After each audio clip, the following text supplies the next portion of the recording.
Is matter around us pure. हम इस chapter के एनसीईआरटी एक्सप्लेनेशन पढ़ रही थी। इसमें हम 2 पार्ट्स इसके पढ़ चुके हैं, जिसमें हमने solution, suspension, colloidal solutions, mixtures के बारे में पढ़ लिया। और अब हमें पढ़ना है कि हम मिक्सचर्स को सेपरेट कैसे करते हैं। अब है separating a component of a mixture. एक मिक्सचर के कंपोनेंट्स को हम कैसे अलग अलग करेंगे, हमें कैसे पता चलेगा कि वो मिक्सचर किन किन चीज़ों का बना हुआ है। We have learn the most of the natural substance are not chemically pure. ज़्यादातर जो नेचुरल सब्सटेंस होते हैं वो प्योर नहीं होते। Different methods of separation are used to get individual components from mixtures। हमें मिक्सचर्स के अलग अलग कंपोनेंट्स को पता करने के लिए या मिक्सचर्स को सेपरेट करने के लिए उसके कंपोनेंट्स को अलग अलग मेथड्स को यूज़ करना पड़ता है। Separation makes it possible to study and use the individual component. Separation से क्या होता है, हमें एक तो जो भी मिक्सचर है उसकी स्टडी करने में ईजी हो जाता है, उसके वो किन किन कंपोनेंट से मिलकर बना है ये हमारे लिए इजी हो जाता है। Heterogeneous mixtures can be separated into their respective constituent by simple physical methods.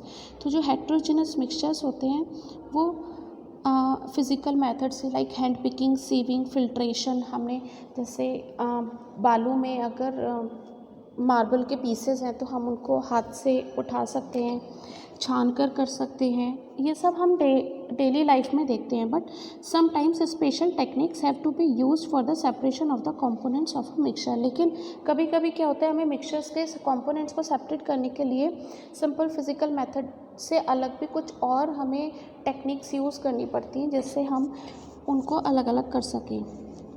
तो पहला है how can we obtain coloured component from blue black ink. तो डाई में जो कंपोनेंट्स होते हैं उसको हम इंक से कैसे सेपरेट करते हैं, अब हम ये पढ़ते हैं। और हमने एक वॉच ग्लास रखा on the mouth of the beaker. उसके बाद पुट फ्यू ड्रॉप्स, अब हमने इंक की कुछ ड्रॉप्स उस वॉच ग्लास के ऊपर डाल दी। जैसे हम क्या करते हैं, हमने एक ग्लास लिया या कोई भी बर्तन लिया और उसके ऊपर हमने एक प्लेट रख दी तो वो ढक जाता है ना। अब क्या है, नाउ स्टार्ट हीटिंग। अब हमने बीकर को हीट करना स्टार्ट कर दिया। जब हम बीकर को हीट करेंगे तो उसकी हीट से क्या होगा, वो जो ऊपर डाई है we do not want to heat the ink directly. क्यों नहीं करते हैं इंक को डायरेक्टली, क्योंकि कभी कभी उसमें अल्कोहल का भी पार्ट होता है और अल्कोहल फायर कैच कर लेता है, इसलिए भी we do not want to heat the ink directly. You will see the evaporation is taking place from the watch glass. अब जैसे जैसे नीचे से हीट करेंगे वॉच ग्लास के ऊपर जो इंक थी वो भी इवापोरेट होनी शुरू हो जाएगी। Continue heating as the evaporation goes on and stop heating when you do not see any further change on the watch glass। अब एक टाइम ऐसा आएगा कि वॉच ग्लास से वाटर इवापोरेट, जो भी वाटर या लिक्विड है वो इवापोरेट नहीं होगा। Observe carefully and record your observation. क्या देखते हैं हम, what do you think has got evaporated from the watch glass. आपको क्या लगता है क्या चीज़ इवापोरेट हुई है वॉच ग्लास में से। Is there a residue on the watch glass, watch glass में कुछ रह गया। हाँ। What is your interpretation, is ink a single substance और इट इज़ अ मिक्सचर। तो ये मिक्सचर ही तो है, तभी तो कुछ चीज़ें इवापोरेट हो गई। We find that ink is a mixture of a dye in water, thus we can separate the volatile component from its non volatile solute. हम वोलेटाइल कंपोनेंट्स को इसके जो वोलेटाइल थे वो तो इवापोरेट हो गए, जो वोलेटाइल नहीं थे वो वॉच ग्लास में रह गए। वोलेटाइल वो होते हैं जो कि एकदम उड़ जाते हैं। जैसे हम पेट्रोल लेके रखेंगे 2 मिनट, पेट्रोल उड़ जाता है, केरोसिन ऑयल भी उड़ जाता है। तो ये क्या कहलाते हैं, वोलेटाइल कंपोनेंट्स। अब नेक्स्ट है, हमने इवापोरेशन पढ़ लिया। सेकेंड आता है how can we separate cream from milk. तो हमारे यहाँ जो मिल्कमैन मिल्क देकर जाता है उसमें से क्रीम सेपरेट रहती है। अब उस क्रीम को निकालते कैसे हैं। क्रीम को एक छोटी छोटी ट्यूब्स में डालते हैं और उस ट्यूब्स को एक सेंट्रीफ्यूगेशन एक प्रोसेस होता है जिससे हम क्रीम को मिल्क से अलग करते हैं। उसके लिए हम मिल्क को डालते हैं और खूब तेज़ घुमाते हैं। जैसे हम बटर नहीं निकालते हैं दूध में से या मलाई में से, तो क्या करते हैं, मलाई को चर्न करते हैं तो मिक्सी में या हैंड मिक्सर से, या फिर वो रई आती थी पहले घरों में, रई होती थी लकड़ी की, अब तो उसको जब चलाते हैं तो वो रोटेट होता रहता है, चर्न होता है, जिससे क्या होता है, अलग हो जाती है, क्रीम अलग हो गई, मिल्क अलग हो गई। इस प्रोसेस को कहते हैं सेंट्रीफ्यूगेशन। देखो, nowadays we get full cream, toned and double toned varieties of milk packed in polypacks और टेट्रापैक्स इन द मार्केट। अब हम ये देखो क्या होता है, बाज़ार में अगर हम मिल्क लेने जाते हैं तो 3 वेराइटीज़ होती है, एक तो टोन्ड होता है, एक डबल टोन्ड होता है और एक फुल क्रीम होता है। तो फुल क्रीम जो होता है वो प्योर दूध होता है, उसमें प्योर तो ये दोनों भी होते हैं, लेकिन उसमें क्रीम नहीं निकली हुई होती है। तो फुल क्रीम मिल्क को जब आप बॉईल करेंगे तो उससे खूब मोटी मलाई आ जाती है ऊपर। फिर आता है टोन्ड मिल्क। टोन्ड मिल्क में जो मलाई आती है वो बहुत पतली आती है। टोन्ड मिल्क में क्यों आती है? क्योंकि उसमें क्रीम निकल चुकी होती है, ठीक है, थोड़ा बहुत क्रीम का पार्ट उसमें रह जाता है। लेकिन एक होता है double toned milk. Double toned milk को 2 बार क्रीम वाली मशीन से निकाला जाता है, जिससे कि उसमें बहुत नाम को मलाई क्रीम रह जाती है, क्रीम रह ही नहीं जाती उसमें, सिर्फ वो मिल्क रहता है, उसमें क्रीम या चिकनाई या फैट कुछ नहीं रहता। ये कहलाता है डबल टोन्ड मिल्क। तो ये 3 वेराइटीज़ हैं। तो ये तीनों वेराइटी में क्या फ़र्क है? एक में क्रीम है, एक में क्रीम नहीं है, फैट नहीं है, तीसरे में फैट बिल्कुल भी नहीं है। तो अब देखो इस एक्टिविटी को देखते हैं। Take some full cream milk in a test tube, centrifuge it by using a centrifuging machine for 2 minutes.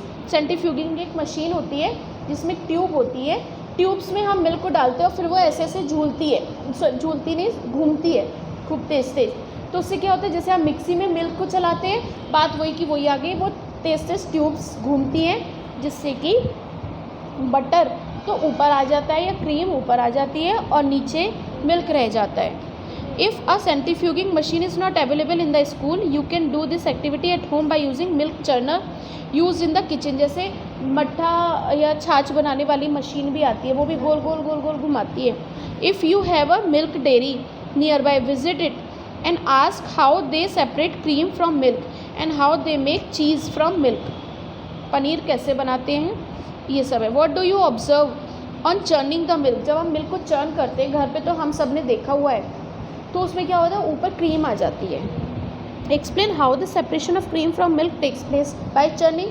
हमने उसको घुमाया, जिससे हुआ sometimes the solid particles in the liquid are very small and pass through filter paper. जब हम दूध को छानते हैं तो दूध छन जाता है, उसमें क्या होता है, उसमें जितने भी फैट के मॉलिक्यूल्स होते हैं सब फिल्टर हो जाते हैं। लेकिन जब हम उसको चर्न करते हैं तो अब ये जो लिक्विड में मिक्स थे छोटे छोटे, अब ये सारे इकट्ठे हो गए और इन्होंने मतलब अपना एक बंच सा बना लिया।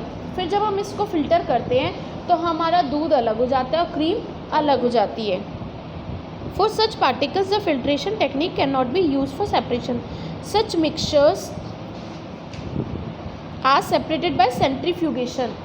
The principle is that the denser particles are forced. जो डेंस मतलब कि टफ पार्टिकल्स होते हैं, force to the bottom and the lighter particles, जो लाइट पार्टिकल्स होते हैं उनको ऊपर पुश किया जाता है और जो डेंसर होते हैं वो नीचे। इसे मक्खन लाइट वेट होता है, हाँ, तो बटर जो है वो तो ऊपर आ जाता है और मिल्क नीचे रह जाता है। Force to the bottom and the lighter particles stay at the top when spun rapidly. Spun मतलब स्पिन, जैसे हम कपड़े भी अपने कपड़े वॉशिंग मशीन में स्क्वीज़ करते हैं तो वो ज़ोर ज़ोर से घूमती है, इसी तरह से सेंट्रीफ्यूगेशन वाली मशीन घूमती है। जब तेज़ी से घूमता है तो सारा पानी नीचे आ जाता है और कपड़े उसमें ही रह जाते हैं। ऐसे ही इसमें होता है, जो चीज़ हैवी होती है, मतलब मिल्क हैवी होता है तो मिल्क तो नीचे आ जाता है और क्रीम या बटर ऊपर आ जाता है। Use in diagnostic. अब इसको हम एप्लीकेशन मतलब सेंट्रीफ्यूगेशन को कहाँ कहाँ यूज़ करते हैं। Use in diagnostic laboratories for blood and urine test. Blood और यूरिन टेस्ट की उसमें करते हैं। Use in dairies and home to separate butter from cream. Cream से बटर को निकालने के लिए या फिर दूध से क्रीम को निकालने के लिए हम इसको यूज़ करते हैं। Use in washing machine to squeeze out water from wet clothes. तो वॉशिंग मशीन में भी यूज़ करते हैं गीले कपड़ों को निचोड़ने में, उनसे पानी निकालने में। अब आता है how can we separate mixture of 2 immiscible liquid. अभी तक हमने पढ़ा था जो हम सेपरेट कर रहे थे वो मिसिबल लिक्विड से, जो आपस में मिक्स होने वाले थे। अब इमिसिबल मतलब हेट्रोजिनस लिक्विड्स को। इमिसिबल तो वही हो गए, जैसे ऑयल को और वाटर को मिक्स कर दो तो केरोसिन ऑयल में अगर आप पानी डाल दोगे तो क्या वो मिक्स हो जाएगा? नहीं होगा। जब हमें दो इमिसिबल लिक्विड्स को सेपरेट करना होता है तो हम इसके लिए सेपरेटिंग फनल का यूज़ करते हैं। देखो, let us try to separate kerosene oil from water using a separating funnel.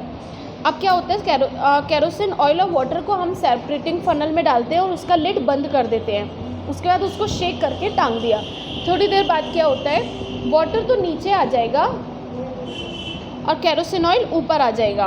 Kerosene अब क्या करेंगे, नीचे अभी इसमें डायग्राम है, ये देखो डायग्राम में भी दिख रहा है। फिर हम ये नॉब खोलेंगे, स्टॉपकॉक जो लिखा है, और इसको खोलने के बाद हम धीरे धीरे ये जो नीचे वाटर है ये अलग हो जाएगा, और जैसे ही केरोसिन ऑयल नीचे आने वाला होगा हम कॉर्क बंद कर देंगे, जिससे कि केरोसिन ऑयल और वाटर सेपरेट हो जाएंगे। अब इसकी एप्लीकेशंस क्या हैं? Applications to separate mixtures of oil and water. Oil और वाटर के मिक्सचर्स को अलग अलग करने में हेल्प करता है। To the in the extraction of iron from its ore. Iron को जब इसके ओर से अलग करते हैं तब भी इसमें ये हेल्प करता है। द लाइटेस्ट स्लैग, स्लैग होता है iron plus impurities, is removed from the top by this method to leave the molten iron at the bottom. तो उसमें आयरन तो नीचे आ जाता है और जो इम्प्योरिटीज़ रहती है वो ऊपर आ जाती है, और धीरे धीरे फिर हम उसको आयरन को अलग कर लेते हैं। नेक्स्ट है the principle is that immiscible liquid separate out in layers depending on their densities. तो जिसकी डेंसिटी ज़्यादा होगी, डेंसिटी मतलब जो ज़्यादा हैवी होगा वो नीचे आ जाएगा और जो लाइट होगा वो ऊपर आ जाएगा। अब है how can we separate a mixture of salt and ammonium chloride. तो क्या है, we have learned in chapter 1 that ammonium chloride changes directly from solid to gaseous state on heating. जब अमोनियम क्लोराइड को हम हीट करते हैं तो वो सॉलिड से सीधे गैस में चेंज होता है। मतलब कोई भी चीज़ को जब हीट करते हैं तो सॉलिड से लिक्विड में आएगी, फिर वो चेंज होगी। ये डायरेक्ट सॉलिड से गैस में होता है। So to separate such mixtures that contain a sublimable volatile components from a non-sublimable impurity, the sublimation process is used. Some examples of solid which sublime are ammonium chloride, camphor, naphthalene and anthracene. तो देखो इसका एक example है, naphthalene कितना अच्छा है। हमारे घर पे मम्मा क्या करती हैं, जब सर्दियाँ जाती हैं तो नेफ्थलीन की बॉल्स होती हैं, गोलियाँ, उनको कागज़ में लपेटकर या ऐसे ही कपड़ों में डाल देती हैं। और जब अगले साल सर्दियाँ आती हैं, जब हम उन कपड़ों को खोल के देखते हैं तो वो नेफ्थलीन बॉल्स गायब होती हैं। क्या होता है, नेफ्थलीन बॉल्स सीधे सब्लिमेट हो जाती है। सब्लिमेट मतलब सॉलिड से डायरेक्ट गैस में कन्वर्ट हो जाती हैं। कैम्फर होता है कपूर, कपूर भी ऐसी होता है। कपूर को थोड़ी देर आप खुला रख दोगे तो कपूर उड़ जाएगा। आगे है is the dye in black ink a single colour. जो ब्लैक कलर की डाई होती है क्या वो सिंगल कलर की होती है?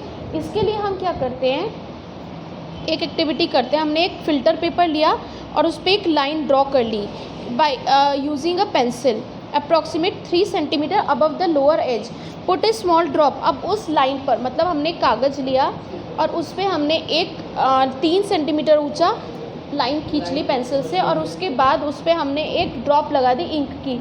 अब इसको हमने हैंग कर दिया। देखो इसका डायग्राम ये रहा। अब हमने इसको हैंग कर दिया एक मोबाइल फेस में।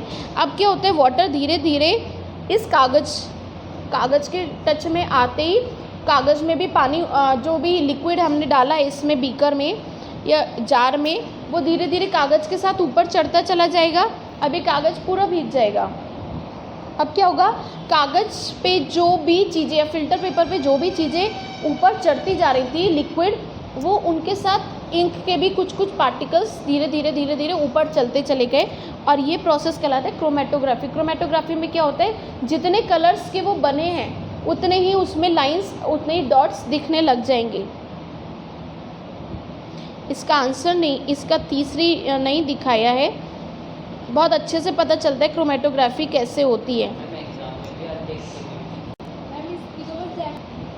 अब है now answer, what do you observe on the filter paper as the water rises. अब जैसे जैसे पानी ऊपर जाएगा फिल्टर पेपर पे क्या होगा, do you obtain different colours on the filter paper strip. हाँ, हमें अलग अलग कलर्स के डॉट्स मिलेंगे फिल्टर पेपर के स्ट्रिप पे. What according to you can be the reason for the rise of the coloured spot on the paper strip. अब देखो क्या है इसका reason. The ink that we use has water as the solvent and the dye is soluble in it. Ink में अलग अलग चीज़ें होती हैं जो कई चीज़ों इंक जो है वो कई चीज़ों से मिलके बनती है. सॉल्वेंट अगर हमने वाटर लिया है, as the water rises on the filter paper, जैसे ही वाटर धीरे धीरे फिल्टर पेपर पे ऊपर चढ़ता चला जाएगा, it takes along with it the dye particles. अब वो डाई के पार्टिकल्स को भी अपने साथ लेकर जाता जाएगा. Usually a dye is a mixture of 2 or more colours. The coloured component that is more soluble in water rises faster. तो जो कलर्ड कॉम्पोनेंट होते हैं पानी में जो मिक्स होते हैं वो बहुत तेज़ी से राइज करते हैं. And in this way the colours get separated. और उससे क्या होता है, डाई के सारे कलर्स हमें पता चल जाते हैं, सेपरेट हो जाते हैं. This process of separation of components, और इस प्रोसेस को बोलते हैं chromatography. Chroma means is in Greek means colour. This technique was first used for separation of colors, so this name was given. Chromatography is a technique used for separation of those solutes that dissolve in the same solvent. Chromatography का हम उसी जैसे हमने वो कागज़ एक water में रखा था, हम उसी में रखेंगे जिसमें कि वो मिक्सेबल होंगे या मिक्स होने वाले होंगे. With the advancement in technology, newer techniques of chromatography have been employed. You will study about chromatography in higher classes. HPLC वगैरह, TLC वगैरह कई सारे क्रोमेटोग्राफी की टेक्निक्स अब आ गई हैं. अब एप्लीकेशन है colours in a dye, pigments from natural colours और ड्रग फ्रॉम द ब्लड. तो अगर हमें देखना है कि इसके ब्लड में कौन कौन सी ड्रग है तब भी हम इसको यूज़ करते हैं. How can we separate a mixtures of 2 liquids, 2 miscible liquids. How can we separate a mixture of 2 miscible liquids. तो let us try to separate acetone and water from their mixture. तो हम सबसे पहले क्या करेंगे, acetone और water को mix कर लेंगे. तो ये दोनों आपस में मिक्स हो जाते हैं. Take a mixture in a distillation flask. तो ये राउंड बॉटम फ्लास्क होता है, ये जो नीचे राउंड बॉटम फ्लास्क है इसे इसमें डालते हैं. Arrange the apparatus as shown in figure 2.9. और इसको ऐसे लगा दिया. Heat the mixture slowly keeping a close watch at the thermometer. अब इसको हम हीट करते हैं और उसमें थर्मामीटर भी लगा देते हैं कि हमें कितना टेम्परेचर तक हीट करना है. जैसे उसका उतना टेम्परेचर राइज पहुँचेगा हम एकदम से हीटिंग बंद कर देते हैं. The acetone vaporises condenses in the condenser and can be collected from the condenser. अब क्या होता है, इसमें जो एसीटोन और वाटर है, एसीटोन का बॉइलिंग पॉइंट कम होता है, वाटर का ज़्यादा होता है. तो जैसे ही एसीटोन का सपोज मैं कहती हूँ कि 27 होता है, सपोज एसीटोन का 27 है, वाटर का 35 है, 30 है. तो एसीटोन 27 पर बॉईल होने लगेगा, वाटर किस पे 30 पर होगा. तो जैसे बॉईल होगा इतने उसके वेपर्स बन के इस ट्यूब में आने लग जाएंगे. तो एसीटोन के वेपर्स यहाँ से बनेंगे और वो यहाँ पे जाएंगे. अब यहाँ पर जैसे ही जाते हैं, ये अंदर ये पतली वाली ट्यूब दिख रही है, इस ट्यूब में जाते हैं. और लेकिन बाहर यहाँ पर वाटर जाता है और निकलता है. ये देखो यहाँ से वाटर एंटर कर रहा है और इस पूरी ट्यूब में बाहर की तरफ पानी घूम रहा है और यहाँ से निकल रहा है. तो जिससे क्या होता है, ये ट्यूब में जो भी कंटेंट जा रहा था वो ठंडा होता चला जाएगा. वेपर गए थे, वेपर्स जब कूल होंगे तो किस में कन्वर्ट हो जाते हैं, वाटर में. हाँ, मतलब लिक्विड में. वेपर्स को जब हीट कूल करते तो वो लिक्विड में कन्वर्ट हो जाते हैं. तो यहाँ पे हमें प्योर एसीटोन नीचे बीकर में मिल जाएगा. तो ये है. और वाटर, जब तक वाटर बॉईल होगा तब तक हम एसीटोन को सेपरेट कर चुके होंगे. तो वाटर और एसीटोन हमारा सेपरेट हो गया.